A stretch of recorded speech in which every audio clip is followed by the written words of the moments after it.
This is The Blockchain Show. The Blockchain Show is a podcast that demystifies and promotes widespread adoption of cryptocurrencies and distributed ledger technology. This is episode number 35 with Erik Voorhees and our special guest Johnny D from the OV. Today's episode of The Blockchain Show is sponsored by Coinigy. Coinigy is an advanced Bitcoin, altcoin, and cryptocurrency day trading platform compatible with every major cryptocurrency exchange. Manage all of your exchange accounts under one simple interface while taking advantage of Coinigy's full-featured analytics and trade execution tools for cryptocurrency trading. Learn more at Coinigy.com. Are you looking for an easy way to buy Bitcoin or Ether on a safe, secure platform? Coinbase is the easiest place to buy and sell digital currencies. Sign up today as a friend of the Blockchain Show, and if you buy or sell $100 of Bitcoin or more, you'll earn $10 of free Bitcoin for yourself and $10 of Bitcoin to support this show. Join now using the link in this episode's show notes at theblockchainshow.com. I've been a Bitcoin for a long time, since 2011. Been involved in a number of projects, including the infamous Satoshi Dice, which was the largest Bitcoin casino in the world and responsible for about half of all the Bitcoin transactions back in 2012. Been involved with BitInstant. I was the head of marketing in New York, also in 2012. And for the last 2.5 years, I've been running Shapeshift, which is a digital asset exchange, so an easy way to convert any digital asset into any other. So Bitcoin to Ethereum, Ethereum to Monero, whatever you may want. Yeah, and if you want to find out more about that, we do have an episode. It's episode 10, so if our listeners want to check that out. Erik talked a bit about, Shapeshift and Free State Project and a few other topics. So if you haven't listened to it, go ahead and check it out. But today you're on the show to talk about brand new, released today, Prism. That's right. Yeah, Prism is our latest product. It's fairly separate from the current Shapeshift service. So same company, but a fully new product. So Prism is entirely built on Ethereum. It uses the smart contracts in Ethereum to allow a user to acquire exposure to a portfolio of digital assets. So whereas Shapeshift is a great way to buy a specific asset and hold it, Prism is a way to sort of create a portfolio of whichever cryptocurrencies or blockchain tokens you want, and then you back the value of it with Ether as collateral. And if the portfolio rises, by 20% over the following week, you can liquidate it and you'll get 20% more Ether back than you put in. So it's basically a way to create sort of custom portfolios of digital assets very easily, and importantly, to do it without having to leave funds on deposit with an exchange. Yeah, so there's no exchange risk. You're not having funds on an exchange. You don't even need to create an account. You can just say, I'd like to have 20% Dash, 20% ETH, 20% Augur, whatever sort of pie you want to build of different crypto assets, instantaneous. Is that the gist? Yeah. Instantaneous, meaning, within 2 to 4 minutes, you can go from not being a customer ever before to having a portfolio set up and being done with it. So very, very fast and easy, sort of in proper Shapeshift form. That is incredible. I saw somebody comment, I forget who, something like they had said, I cannot say whether I am or not part of a beta period, and I cannot confirm or deny that it's awesome. Yeah. So we've probably at this point only about 50 people have ever seen it prior to our launch. So it's been really fun to show people and sort of revealing it slowly to people we know. And we've gotten pretty universal excitement. I think a lot of people really have been looking for a product like this. And so we're really excited to roll it out. So right now it's on the live Ethereum network. It's still in a closed beta, so basically people can apply to join the closed beta at prism.exchange/signup, and then they can apply there. And as we sort of leak people into the beta, you'll be invited. So yeah, we're sort of keeping it small right now. A lot of real world testing and getting a lot of feedback from early users, and we'll keep growing and expanding and put it into an open beta when we feel confident in doing so. Okay. So I can kind of guess how you handle, in a roundabout way, some of the Ethereum assets, or the assets that are on the Ethereum blockchain. But how does like Bitcoin or Monero or Dash get saved in the smart contract? Is that something that kind of Shapeshift handles in the background for you, or are there? So it's probably simpler than most people think. If you create a portfolio of, let's say, 1/3 Bitcoin, 1/3 Litecoin, and 1/3 Augur, which is a token, Augur Rep, which is a token on Ethereum. Essentially what you're doing is agreeing to a contractual relationship with the smart contract that will track the prices of those assets. And if those assets rise in price, the smart contract is seeing that, and your portfolio will rise in price alongside. The actual purchase of the underlying assets doesn't ever have to happen for it to work. Mm-hmm. And the reason is because when the user buys the portfolio, they're putting up Ether as collateral for their side, and Shapeshift is putting up collateral for the opposite side. So if the portfolio rises by 20% in value, it's already fully collateralized, meaning that when the user closes the portfolio, there's no chance of not getting the funds that are owed, because they were already put in the portfolio at the beginning of the creation. So then someone might ask, okay, but then that means Shapeshift is going short on all these portfolios. Mm-hmm. We, as a company, know how to handle that and deal with that on our own side. So sometimes we may hedge, and the ways we hedge, are going to be different on a case-by-case basis. But that side of things is really irrelevant to the user who's creating the Prism. They don't need to know or care whether we're hedged, whether we're not. There's no risk for them of non-performance.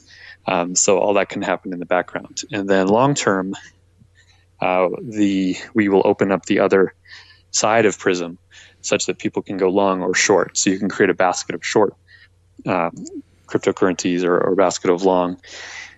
Wow. Yeah, so that's kind of like your secret sauce, is the exact algorithm of how to, maintain the other side of the portfolio, the other side of the assets.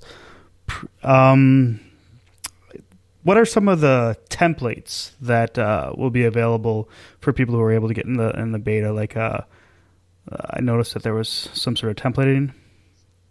Yeah, we put a few little templates in there just to give people examples, but I don't think many people will use those because it's just so easy to customize whatever you want. So the portfolios are really, or the templates are just to show you sort of how to do it. So I think the default has, Bitcoin, Litecoin, and Dogecoin or something, certain allocations, so you can see what it looks like when there's components. But most users will just remove those assets and put whatever assets in whatever allocations they want. What if I wanted to have all Shapeshift supported assets in relationship to their market cap? You could do that. You could totally do that manually. You'd have to figure out what all that math was. Yeah. But you can certainly add all those coins to the portfolio. And Prism even supports coins that are not on Shapeshift. So it'll have a lot more coins available than Shapeshift does. Shapeshift has something like 40 different assets.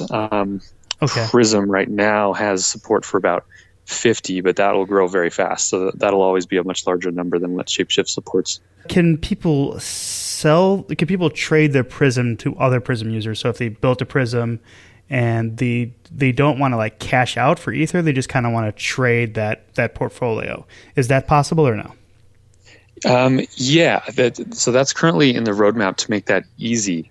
But here's where the really cool stuff comes in. So each portfolio is its own independent smart contract on Ethereum with its own smart contract address. There will probably be, soon after this goes into sort of a more open format, people who build lots of interesting things on top of this. So you could essentially build a portfolio and then create a token that represents ownership of that portfolio, because the portfolio itself is a smart contract with a certain value to it. So you could tokenize the portfolio itself, and then the tokens can trade around. So you could have shares of a portfolio trading around all over the place, totally built on top, and that can even happen before Prism supports that on the website, because the whole thing works just on a smart contract level. So sophisticated users are probably going to figure out a bunch of really cool things to do with these Prisms that I can't even fathom actually. Yeah, I mean, I wonder if they could do like a stable coin or well, I wouldn't even get into it, but there's just so much that can be done. This is a really exciting project in the space, probably. I don't know if it's more exciting than ENS, or it's up there maybe. Yeah, we're excited about it because we think it's a cool project generally, in the narrow sense of us releasing it, but it's also, I think, going to be one of the first commercial applications of Ethereum smart contracts. So there's a lot of smart contract projects in various stages, from white paper to sort of pre-release type things. Right. But I think this will be one of the first that's like a true commercial application that demonstrates the power of Ethereum smart contracts. And I think after seeing this, it is going to be very hard for people to argue that the smart contracts aren't going to be a really powerful technology going into the future.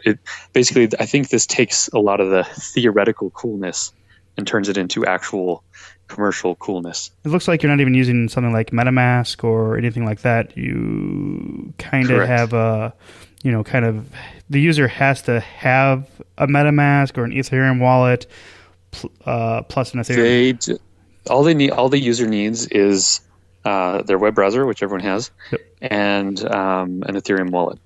So you don't need MetaMask. However, a plugin could probably be written for MetaMask that would make a nice interface as well. But we have a website UI interface into the whole thing.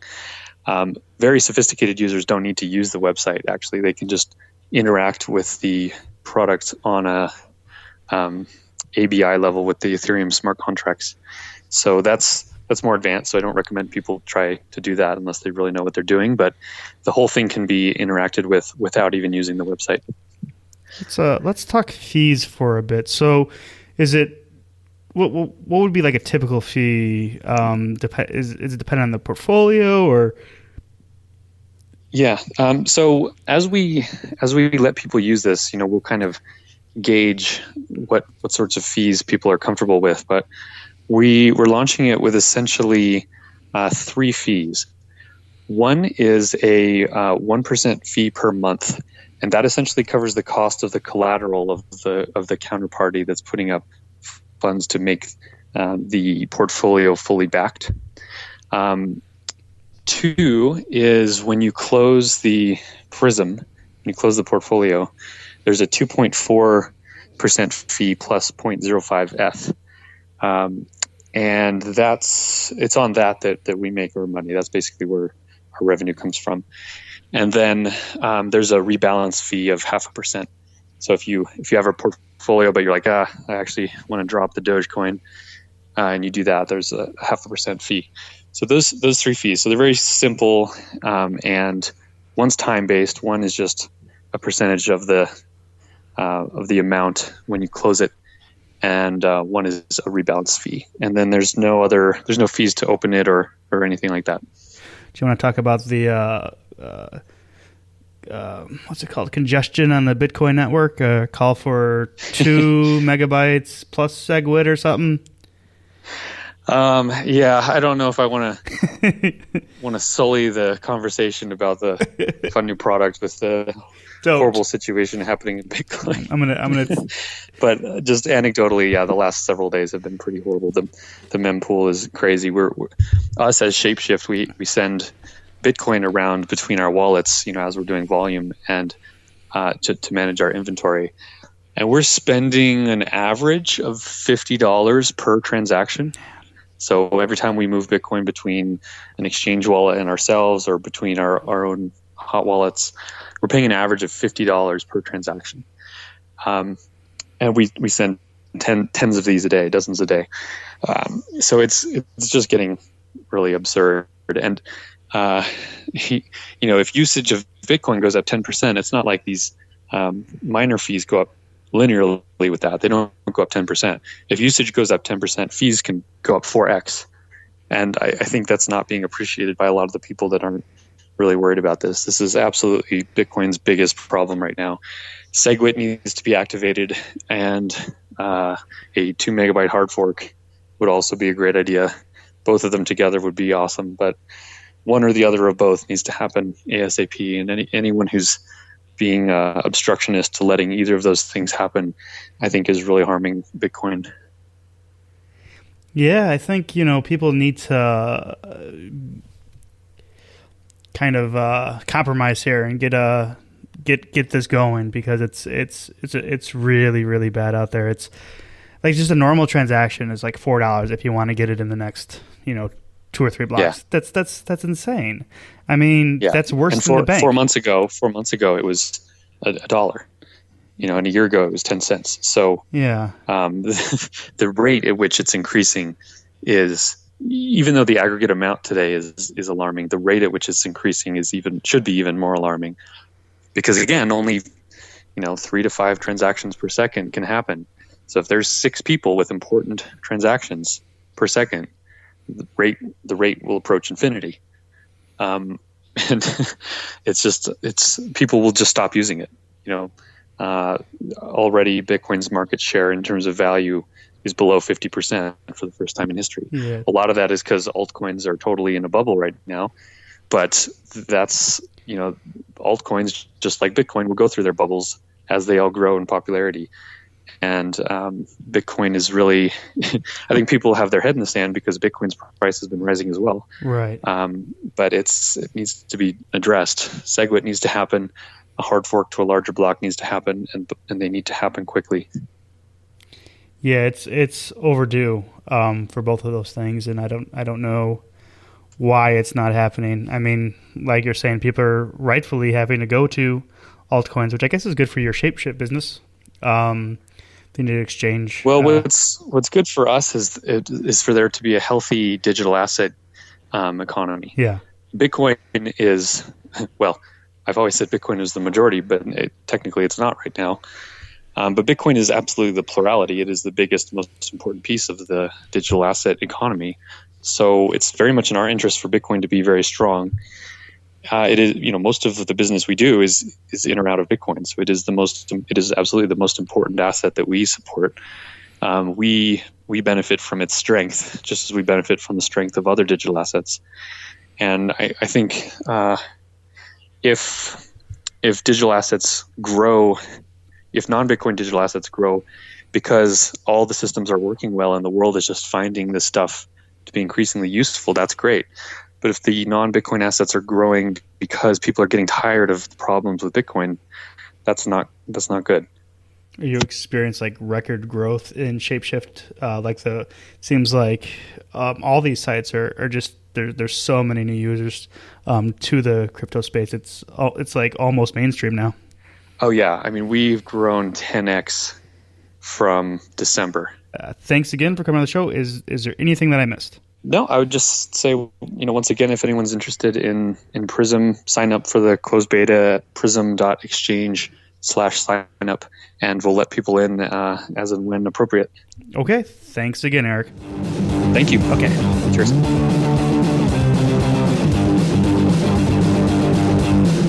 Nothing about New York City? No, I don't have anything like super mind-blowing to say or anything, so that's nice, but there's nice things about all places and there's bad things about all places. Well, where are you from? I'm from Utah. Well, that's a nice place. Yeah, it has some nice things and it has some not nice things, just like everywhere else. Well, what are you all doing there? Pretty much, I started working for Consensys. They're an Ethereum-based production studio. Oh, so you're like a blockchain person. Kinda. I'm hoping to become a blockchain person. Right now, I just do front-end web development, React, and I'm hoping. Is the name was React? What does that mean? I am. You have to talk. See, here's the thing. You kind of. Steve knows this about me. You kind of have to talk to me the way you would talk to your grandma, maybe, about it, because I really don't know stuff.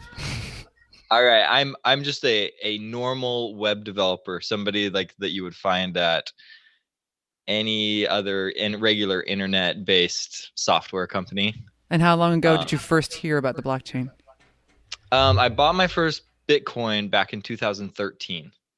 So I probably heard about it, I don't know, maybe 2012. But in that area, 2012, 2013. So it's been a while, and then I didn't really do anything or do anything else, buy anything, just even associate with it really, for maybe another 2 years. Maybe 2015, about the time that Ethereum came out, it started to really become more like, whoa, this is like really growing and really like becoming a bigger thing. Like it's not just a flash in the pan or a fad, I guess. You said Ethereum. Yes. So yeah, I'm an. Ethereum is the thing that DJ Metallic made. Oh, I know. Fortunately, because of you, Steve, I'm hearing a lot of echo, by the way. But fortunately, because of you, I am perfectly aware. But I didn't know that you wanted to do a podcast on Ethereum, and that was what interested you, just like apparently what was interesting you as well. Bitcoin wasn't even the thing on your radar. It was Ethereum that you're more interested in. Yeah, that's really the thing that. Sorry, I don't mean to speak for Steve, but I mean that is the thing that catapulted me into wanting to work for Consensys. Is Bitcoin is like this is a cool idea and yeah, it works, and then Ethereum is like okay, if this works, but how could we actually make it like useful to do way more than just financial transactions? Right, like the 2.0. Maybe. I don't even know. I wouldn't even know that. It's like Bitcoin is the OG, right? Bitcoin's the OG. It has some issues that it's like a proof of concept, I guess. Yeah. It's very popular and it still is a very good proof of concept. It just doesn't solve other issues. Oh, okay. And so where I would say cryptocurrency is like on a mission to disrupt currency, maybe. Or issues with financial systems or just money itself. Ethereum is less about money and more about global computing and more like global trusted computing or global database. Right. Yeah. Rather than just money. It's kind of like they have a cryptocurrency because they need to make one to make their system, to incentivize their system to work. But it's like their primary goal wasn't as like a currency, like the way that all these other cryptocurrencies are like, we're a cryptocurrency. They're like, we're a trusted way to like verify information. Right. And we happen to have a cryptocurrency. That's interesting. Actually, you really touched upon the thing that I like too. Do you think you'd be able to say exactly what it is that has you doing what you're doing now? What it is about Ether? It's not so much the money, right? It's more than that. Yeah. In essence, honestly, to get the full picture of, I haven't even talked to Steve about this. I mean, I just barely know Steve today. But for me, it was almost a little bit of a religious experience, like a spiritual experience in and of itself. Of it's everybody has their own journey, and mine I can trace back to like about 2007, 2009. I was doing some like Christianity, like discipleship sort of stuff. I'm a member of the LDS Church, so I'm a Mormon, and I was actually doing some service work down in Peru, and I remember thinking to myself, "Oh my goodness, where were you in Peru?" Where exactly? Yes.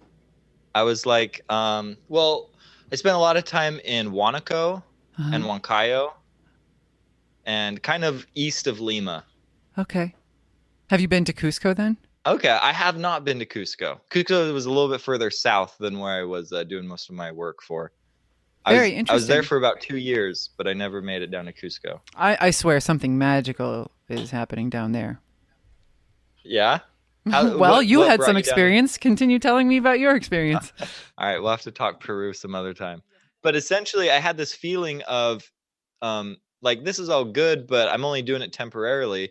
And what am I going to do, like, for good in the world when I get back from, like, doing this, like, missionary work? Like, you know, how am I actually going to, like, help the world or help people for the rest of my life? And I remember having this, like, feeling of that I should go into law and, like, helping people through, like, legal structures. Uh-huh. And at the time, I thought, okay, cool. I get back into, like, normal United States, and I just totally disregard that, like, emotional, like, feeling of, like, I should be helping people through law stuff.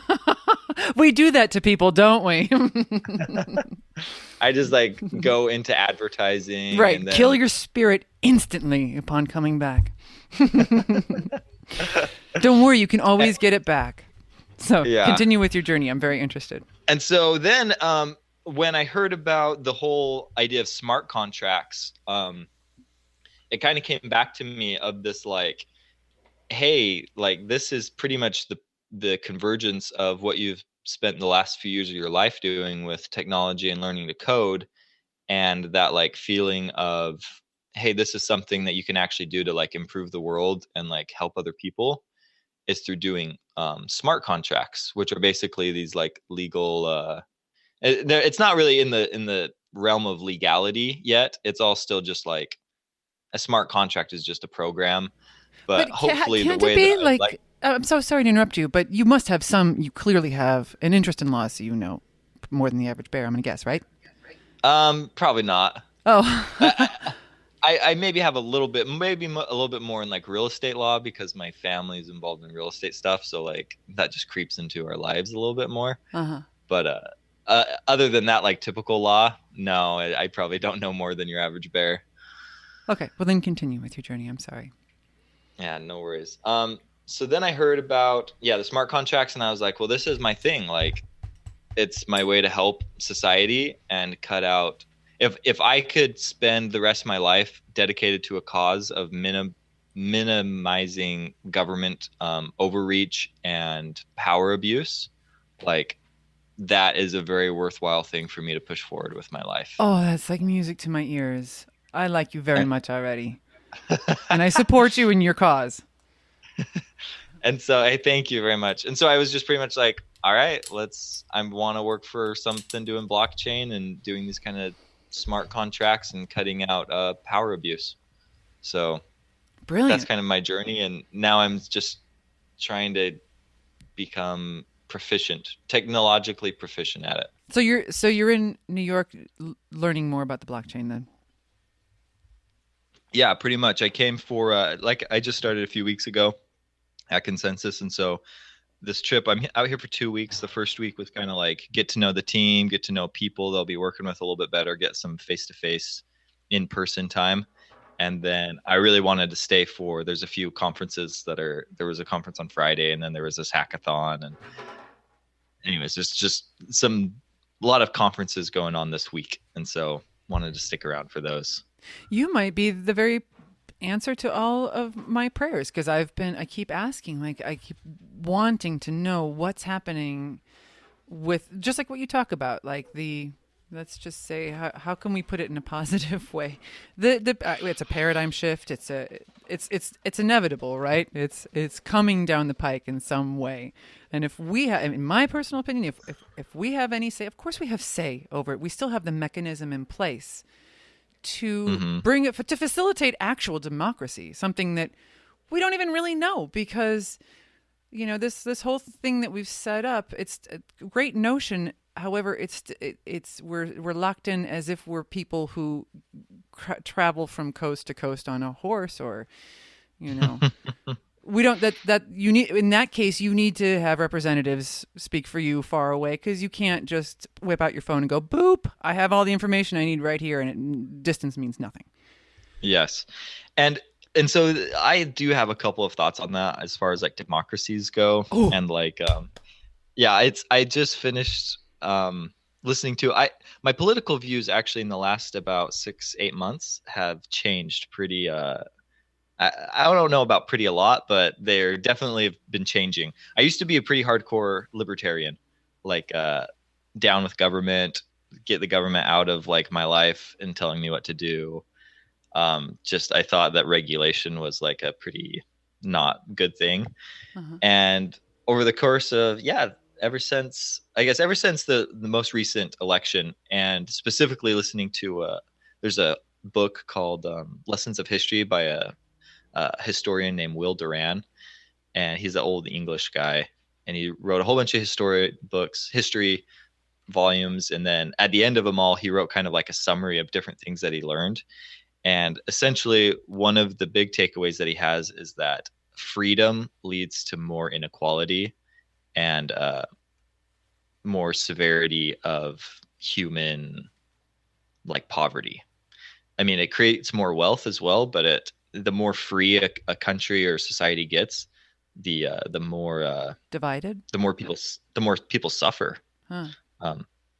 And just because more and more people get control, and it's kind of governments, it was a little bit of that, and a little bit of, I watched another biography on Theodore Roosevelt, who was like I don't know if you know anything about Theodore Roosevelt. Oh my He was God, like that's Ethan's hero. He's not here at this moment because he's hurting our children out of out of the microphone range. But boy, he would Nice. love to know. Go ahead, bring it. So anyways, Theodore Roosevelt, right? This like gunslinging, like Yes. cowboy of a president, but huge into what's the word? Not conversation. What is it? Yeah, or converge? Not. Ethan would know this. Shoot of preserving, like Oh yeah, preserving preservation. natural space. Preservation, that's what it was. Mm-hmm. So he did like all like the national parks and like Mm-hmm. well, I shouldn't say all the national parks, but he was a major player in doing national parks and about breaking up monopolies. And this was kind of during the time of some of the coal and steel like powerhouses that he basically broke up some like not necessarily monopolies, but essentially all these powerful coal people got together and said, this is just what we're going to pay people. We're going to keep them really low. And he went in there and said, hey, you guys can't do this. Like, it's not fair. I'm going to bring in armies and make you guys pay like regular wages to help out general people so they're not living in like poverty.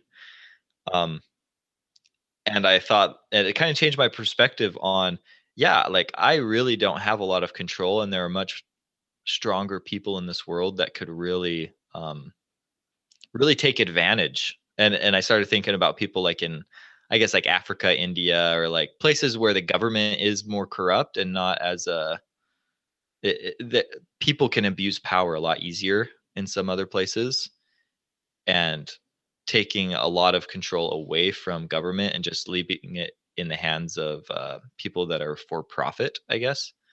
I just didn't think that was maybe the best way to proceed.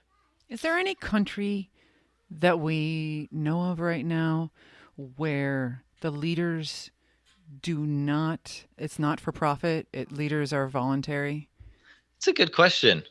I don't think any country. Only thing I can think of are like maybe religions, like where they have volunteer people that are kind of helping other people. But as far as governments, everybody like, not that I know of.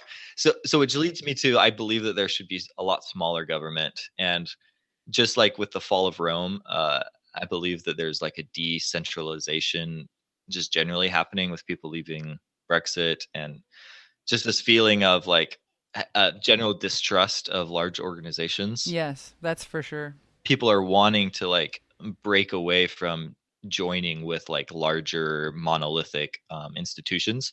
And one thing that I thought was really interesting during this last conference is a speaker talked about YouTube. And they said, if you look at YouTube's history, the only reason that YouTube successfully became who they are today is because of a convergence of technologies. So there were a multiple other like video streaming, video uploading services before YouTube that didn't work. But essentially the convergence of like broadband internet, cameras that could digitally upload stuff to computers or via like 3G networks, like cellular networks, all kind of converged at the same time that YouTube happened and made YouTube possible.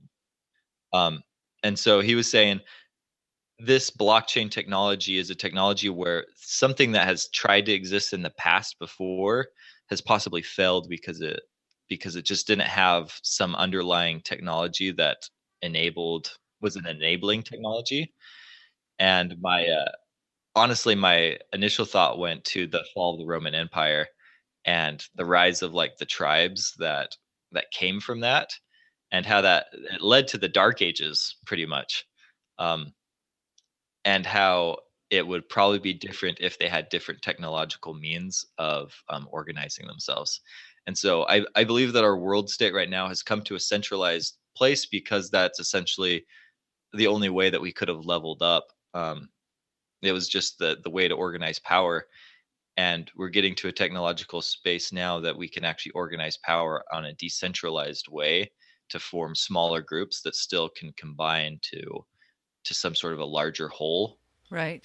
And that's what I would really like to see. That is sounds this ideal. idea Yeah.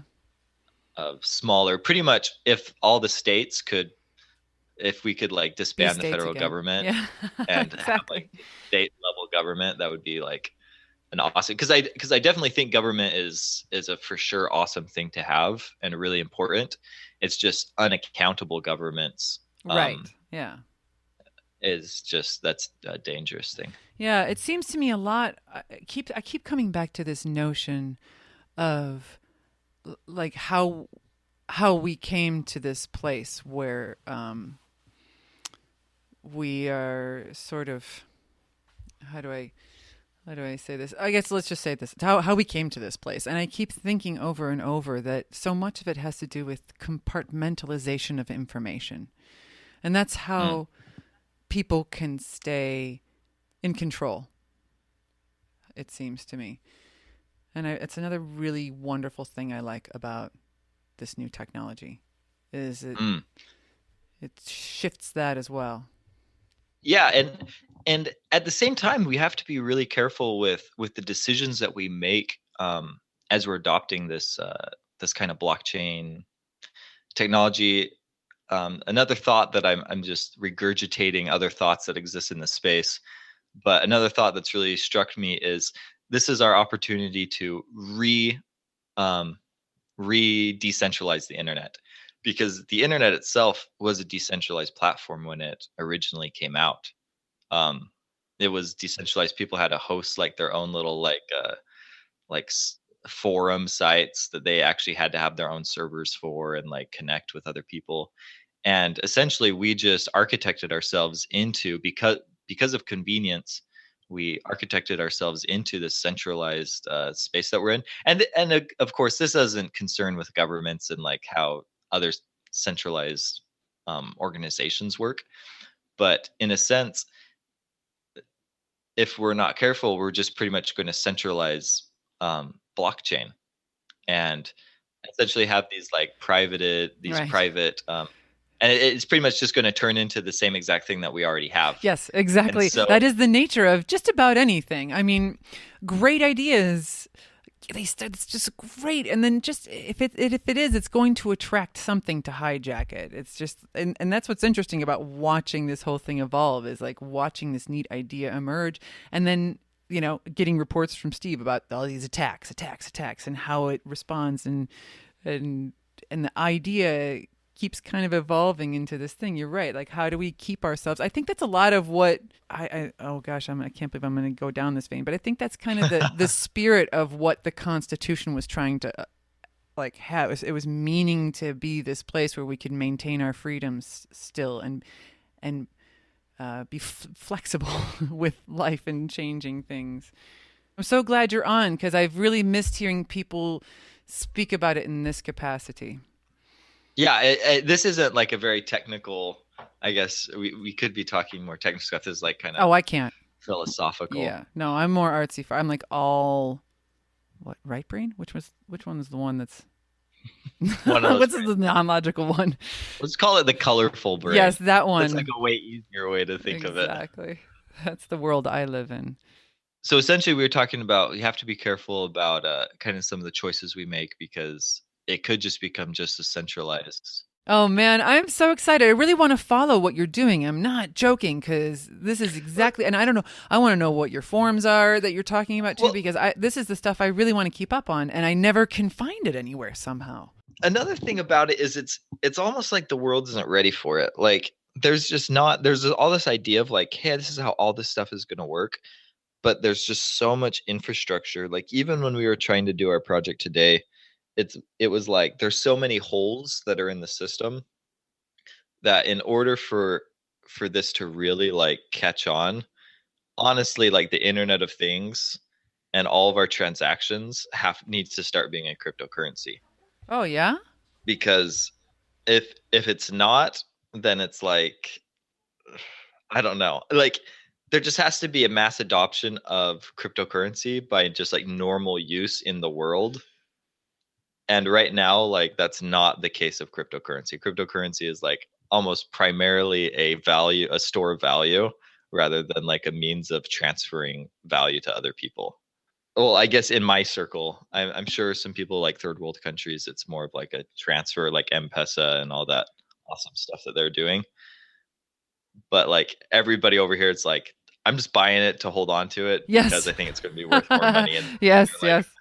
I'm not buying it so I can like do all these other things with it that are going to enable, smart contracts and all this stuff. I'm just buying it because I think it's going to be worth more money. Yeah, I know. And I mean I'm happy to have it for that. Like I always sort of have in the back of my head every time I know that there's more in there. I go, "Oh my god, yes. This might be the thing that saves my children." But so where do you get your news on this topic though? I mean, how do you find things out about this very subject? Who else do you know that? Good question. Honestly, it's the Slack channel at work.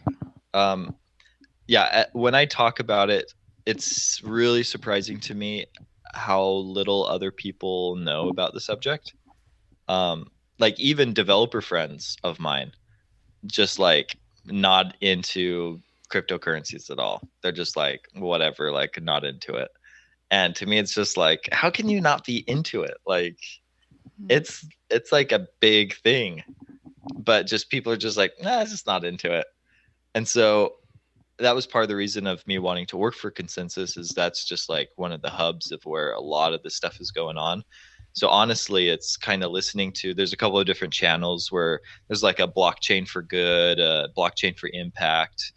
There's just different Slack channels where people will post stuff that they hear, or, when somebody records a podcast about something, they'll just put it on there. Or they just have different Slack channels at work. And that's pretty much where I hear a lot of this stuff, I guess, is in discussions. What a Slack channel is, but that's interesting. And what a Slack channel is? Slack is like it's kind of like a Yahoo Messenger or MSN Messenger, but like new and for work. But everything is all theoretical, right? It's all like inspirational. It's not actually current. Yeah, I guess it's not factually current. A lot of it. No, is I don't just mean talking, factually current. I just mean it's not happening now. Like what you're hearing is more theoretical and not like, oh, we are actually forming a group of people who would like to have blockchain technology in our voting system. Kind of. Just this weekend, and I guess conferences and hearing conference talks on YouTube, because there was a group down in Chile. I know it's not Venezuela, and I kind of don't think it's Chile. I think it's like Argentina, maybe, that actually started a new party, a political party that would be based Australia, I think. Well, there was, what was it called? We did shows on somewhere in South America. Oh, well, that's good. Maybe it was more than one place. That's heavenly. They started a new political party that basically did one-for-one representation of people's votes on the blockchain to the way that they're going to vote, like in Congress or whatever their power structure was. I couldn't remember what it was. I mean, they hardly got any votes. Like their party wasn't super successful or anything.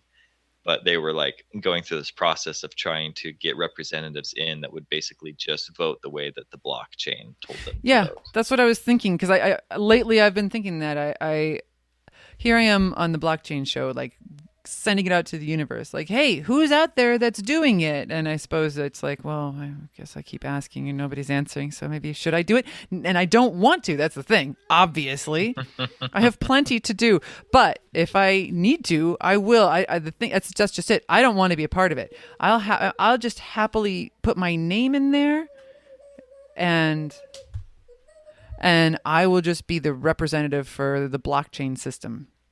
And I will just be the person who I don't know yet. I haven't gotten to that point. And honestly, what I think, I don't think it's really going to work very well trying to change the system from inside or from a top down sort of thing. Like, I don't think it's going to work to say, okay, we're just going to get rid of our senators and look, how much money are we paying these people to make decisions for us? Well, so here's another issue that I have. I actually don't think democracies are like super great things. I'm actually more of a fan of republics, and this idea that you vote in some sort of a meaningful way in your small community. Yeah. Because essentially, this is what I'm thinking. This is what I was thinking of during the presidential elections. I was thinking, look, I can't put in the time required, and I don't know enough about like the world views and the world like politics to like make a pretty solid decision on who should be our president of the United States. Like I just don't think I'm not going to be very good at making that decision. I believe that there are people that would be pretty good at that decision. Why do you think that? I guess just the lack of time that I have to develop to it. Well, maybe as if you well just as my look lack at of experience. Yeah, but you're a human. Like- We're all humans. We all have lack of time and experience. We all have only certain kinds of experiences, right, that are valid. But True. I guess what I'm trying to say here is, what if you just sort of like put on a different lens and say, why would anybody have to make such a ridiculous decision for a ridiculous position? It's nonsensical. I mean, all right, I'm sure I'm talking out of turn here, but I'm going to continue doing it anyway. In my world, I don't know too many people who really honestly believe that the president is like the king of the world. I mean, most people know that there are people pulling his strings too. Yeah. And the position itself, the title is comical. Yes. We're hiring anybody that's for the job we're, as far as we know, human. And I don't know any human beings who are experts on everything in the universe. That doesn't make any sense. Okay. True. Yeah, I totally agree that I think the office itself of some like high powerful person, I believe that there should just be more local government stuff and less like a big power center of like a president. So have you thought about have you imagined how the change would come about if you say it's not from within? Because I agree, it's like spinning your wheels trying to get in there. There's just so many blocks to...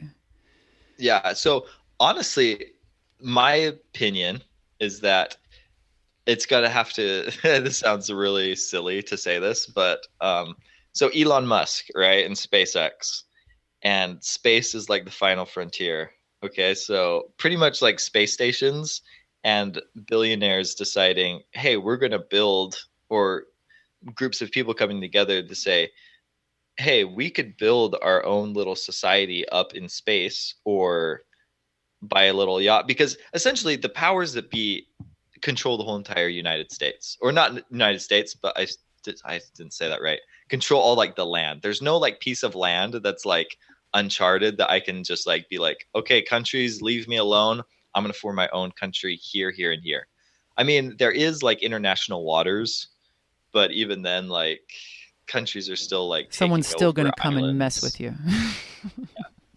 But I do kind of think space is this area where people could just be like, hey, I'm forming a space station and this is my private property because I'm flying it up here and forming it all.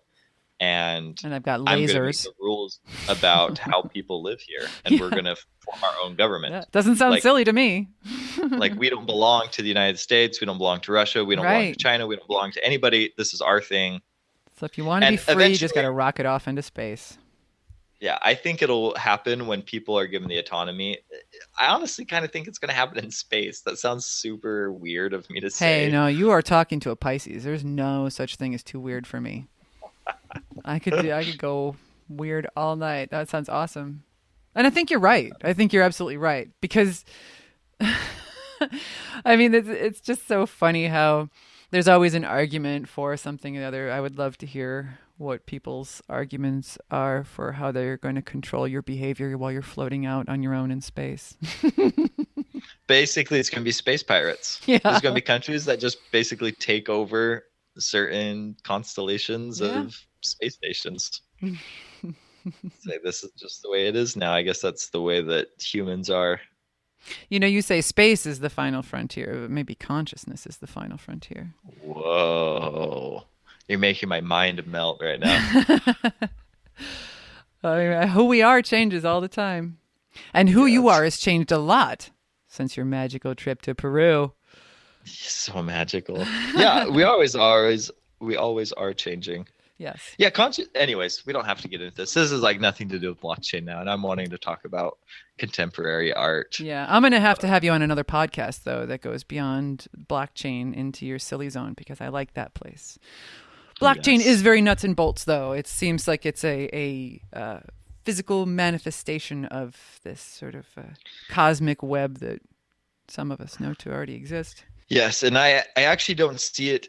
It was interesting. I think you're gonna see more of it impacting less developed countries before it impacts developed countries. Yeah. And so I just think there's more growth for it and more possibilities in like rural, underdeveloped countries that don't have infrastructure built around like these kinds of systems. You know, places that are quote unquote like systemless, like that don't have collaboration and don't have a lot of government intervention. Like rule of the jungle. Yeah. Like I think that those places are the places that it's, I think, going to have more of an impact just because the power structures are so tightly held here in the United States. That might be wrong, but that's my kind of thoughts. Sometimes some of these things that people talk about, I'm just like, I don't think this is ever going to happen. Like, I just don't believe that this is going to catch on where, I don't know. I just think it's going to be a lot harder to get everybody using cryptocurrencies. And I don't think the US dollar is ever going away. I don't think any sort of fiat currency is ever going away. In the same way, I don't think the internet that we know of today is ever going away. It's like just another layer. It's another layer, another level of complexity or abstraction that some things will gravitate to, but it's just like, we don't need a Facebook. Oh, I guess decentralized social media is like probably going to be a thing, but it's like, I don't need a Netflix. Well, I don't know. Netflix kind of is. Anyways, I won't get into. They do have some good shows on there lately. Yeah, I was going to be like, Netflix, I don't need anything. Okay, maybe just. No, like I two was saying, things. I don't think I need Netflix to be a decentralized service. Like, I'm totally okay with almost all of the services that I currently use online being centralized. Yeah. Yes, yes. But that's just how things are right now. Yeah. Think of how many things are just going to be like there's. But you're very fascinating. I'm going to have to end at some point, but we're going to have you back. Tell me your name again. I'm forgetting. All right. So I'm Johnny D. Johnny D. from the OV, Ogden Valley, representing. Johnny D. From where? From the OV. From the OV. Ogden Valley. Ogden Valley. Yeah. I love where I'm from. It's like I'm like 6 generations in this little farming town. Oh, that is awesome. I don't live there, but my dad drives like an hour and a half each way. So maybe like an hour, depending on traffic. He'll either spend 2 to 3 hours driving each day because he like grew up on this farm and like did the hay and did the irrigation and raised cattle, and he still has cows, and like it's just like part of him that he just like loves this little farm that he's on. I already love your dad. And he's like a good old boy. He's like very conservative. Chops wood and more carries conservative. water. What? He chops his wood and he carries his water. Is that what they say? Is that just that expression. People who are, they just kinda, chop wood and carry water tend to be mindful. Yeah. In tune with nature is what I mean to say. I wouldn't say he's in tune with nature either. He's just, I'd say he's more for lack of a better term, stuck in his ways. That kind of has like a negative connotation of like being stuck in your ways, but he's set in his ways. It's just kind of like, this is who I am. I know who I am. I'm not trying to change who I am or what I think. I'm not trying to have like to discover new thoughts. He's just like, or use cryptocurrency. Yeah. Yeah. He's just Same like, with my this dad. is who I am. Yeah. I'm just sticking to it. Right. I don't need anything new in my life. Yep. I know a guy like that. My dad. That's how they get. Anyways, yeah, it was great talking to you. I don't mean to. Likewise, I really did Take up enjoy the- it. I really have missed this kind of discussion because this is what I crave, and I feel like I don't get enough of it. And I'm glad you gave me a few more leads on it. And I really do hope to have you back on the show. All right. Because probably you. next time you'll have a whole new thought. yes, and whole new things to talk about because you'll know so much more. Yes. It's gonna come to you now. Mm-hmm. All right, it was a pleasure. All right. Thank you again. Should I hand it over to Steve? Yeah, Or let me just should say I, goodnight to Steve. What's he doing? Shaking his head? He can hear you now. Hi, Steve. Good. That sounded good. I couldn't hear your side of the conversation, but it seemed like it was interesting talk. I was like talking about reptilians. I'm just kidding. I have no idea what's your side, but you're right. It could just be like, there's going to be reptilians taking over, and Vikings will come down. Yes, and Vikings and gypsies. It could definitely be very, very strange once I hear your side. All right. Well, that was awesome. I'm really glad that even though there were some mild kid interruptions, I was so glad that it got to be done. It was really, really cool to meet you. Thank you for listening. Today on the show we had Erik Voorhees and Johnny D. If you'd like to learn more about the show, please visit theblockchainshow.com. Steve Anderson interviewed Erik Voorhees, and Sarah Hempling was interviewing Johnny D from the OV. If you would like to learn more about the Blockchain Show, you can visit us at theblockchainshow.com, and you can always contribute. And as ever, this show is produced and held together by Heather Sullivan.